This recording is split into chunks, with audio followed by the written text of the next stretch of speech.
back to my channel. Today's video is about advice.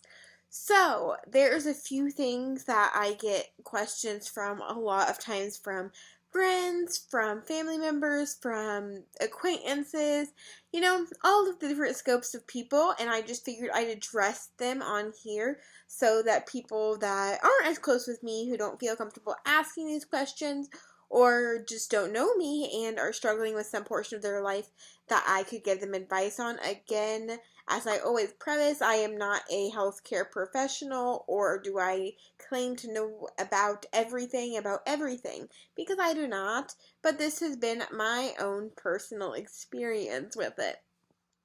So let's get going. So my first thing I get a lot is being single in college, and just how to embrace being single or get over the slump of being single, because I feel like a lot of times in college you're expected to have a relationship or expected to find the love of your life. Like everyone's heard the stories about going to college, you're going to find your boyfriend, he's going to be your fiance, you're going to get married, all of the things. So just I guess just not going into college with that mindset. If you do find him or her, that's wonderful, that's great, but it's not a necessity. It's not really what college is for at the end of the day. I mean, it's not to just like hook up and do that stuff either, but I think at the end of the day, you're paying to be there. You're paying to learn. And while like a social life is part of that, it's not really your main priority, and you just kind of have to remember that. Not to mention that like everything's going to happen in its own timing, and you don't want to rush into a relationship just because you feel like you should be in a relationship. And I saw a really good quote the other day, and it was like, you can't find your spouse when you're occupying your life with distractions. So, like, you cannot find the person that you're meant to be with if you're constantly filling that void with somebody else who's not your person, because there'll never be an opening for him or her to come into your life. So, I just try to remember that and remember, like, why I'm here and my long-term goals, because right now, lots of you are probably like me, where you're not even really truly ready to be, engaged, married, in that position of your life. I still have a lot of things, career-wise, personal-wise, that I need to work on and get through before I am even ready to consider it. But if something just comes into my life, I'm not going to turn it away. It's just not something I'm actively looking for at the moment, despite my mother's very much one for me too. Okay, then on to the next question. Another big one I get is about how to know if your relationship is toxic, and if you are asking that question to begin with, it probably is, just because if you recognize that that's a question that you have to ask, there's probably already too many red flags happening. And if you don't see that, and you don't even think that, but your friends don't like him and your family don't like him, that's probably also another red flag, especially if these are people that you really trust and are really good friends with. I have personally not really been in a toxic relationship, but I have seen friends go through it, and it's not something I would wish upon people. So I would say, being in a relationship does not mean giving up your friends or giving up your family. A big one that I get all the time is college slump. I have been going through the college slump. I will not even lie. I had senioritis, I swear, half of high school. And I had senioritis again, half of college. I am just very ready to be done at this point, as I feel like most people are when you're entering senior year. But how do you deal with college slump? Because obviously, sophomore year, junior year, you cannot just like, I'm done with college. No, it's not really how it works. You want to finish out, you want to get your degree, but it's taxing. Education is tiring. You have so many assignments to do. A lot of times you're doing work and internships or volunteering. You're managing a social life, a family life, school, just all the different things at this time in your life. And it's just such a time of growth, which makes it even more uncomfortable. But I think a main way that you can deal with college slump is making sure that you really use like that planner to your best advantage, and make time aside for the things that you really like. So make time to see your friends, make time to see your family, make time to be alone and to watch that Netflix show, make time to, just if you're gonna study, do active studying. Don't I'm gonna half study, half watch Netflix, half talk to my friend, because you're not getting anywhere with that and it's just draining you because you feel like you're studying, but you're not actually learning anything if you're focused on 7 different things at once and you don't really want to be doing it. So I would say use your study time effectively. Okay, so another one is, as a lot of people on here, I will probably do a separate video on this about reconnecting with God. So a lot of my close circle knows this, but over the past year and a half, I have really been reconnecting with my relationship with God and my faith and that type of journey.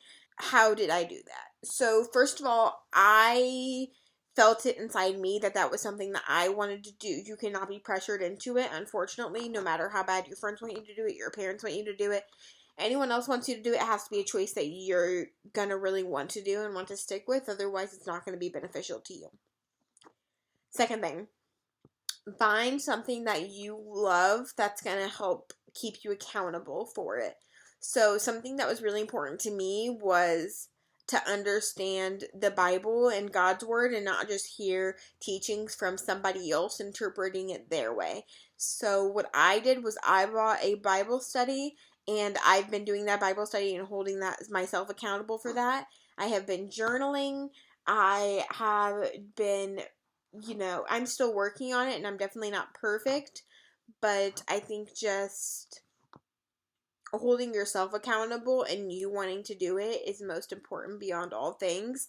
But definitely a good place to start would be, finding an accountability buddy if, you're into that, or maybe you're not into that and you just want to do it on your own. Find a Bible study that has like a weekly plan so that you know, like, hey, by the end of this week I need to get X, Y, and Z done. Or, get yourself a pretty Bible if that inspires you, and like, highlight things and, whatever you want, whatever's gonna push and motivate you, that is what I recommend to start off. And then obviously beyond there, you can do a whole bunch of different things that will help. And then I think the last point that I want to touch on for this video, which may also become its own video at some point, is mental health. So a lot of people say in college that mental health is a big struggle because there isn't that balance of, work, social, family time. It's just kind of like college 24 hours, friends 24 hours. Like, there's not really a definitive, like, you go to work 9 to 5 and then you're home, 5 to 9, sleep 9 to 6, whatever your schedule may be. There's not a definitive blocking, and you kind of have to block it on your own. So, biggest tips I have for, keeping your mental health good: value your own feelings. Your feelings are not ever, and I will repeat myself, ever not valid. How you're feeling is how you're feeling, and you're allowed to feel those things. And that is perfectly fine. And if you need somebody to talk about those things to, therapy. People are pro therapy, against therapy, whatever you are. My stance is it can't hurt. You're spending that hour a week, an hour every other week, hour a month, whatever you're doing with somebody else just to bounce ideas off of, it can't hurt you. Maybe it doesn't do anything and you decide long term that it's not for you, but I just genuinely don't think that it can ever be a bad thing to at least try. I think, for me, I do my journaling and that helps ground me in myself and how I'm feeling and acknowledge my feelings for that day or that week or whatever. I think that's good. If, your feelings are, something that you're looking to God for, then, back to the Bible study, that can help. I think, doing things you enjoy and blocking out time for that, kind of like how you went back to that college slump, good for that. You know, talk to your friends, talk to your family. These people are here to help you and to guide you, and at the end of the day, they should really be uplifting you. And if they're not, that's when a good therapist comes in handy. But I don't have a lot more to say on that at the moment. I am so sorry, guys, for having not the greatest videos this week. As I have said in some previous vlogs and other videos, I am busy studying for the MCAT, which is coming in a quick 20 days now. And so I have been spending most of my time studying, and when I'm not studying, I'm starting a summer class, which I will be updating you guys on here in the coming weeks. And I have had my brother's birthday, and my siblings ended school for the year. I am just so busy babysitting, all of the things. And I have just been spending every waking moment doing those or sleeping, trying to make sure my mental health is where it needs to be to get me through the next, month, few months, all the things. So look forward to better content coming at you in the coming weeks. And that is all I have for today. See you next time. Bye.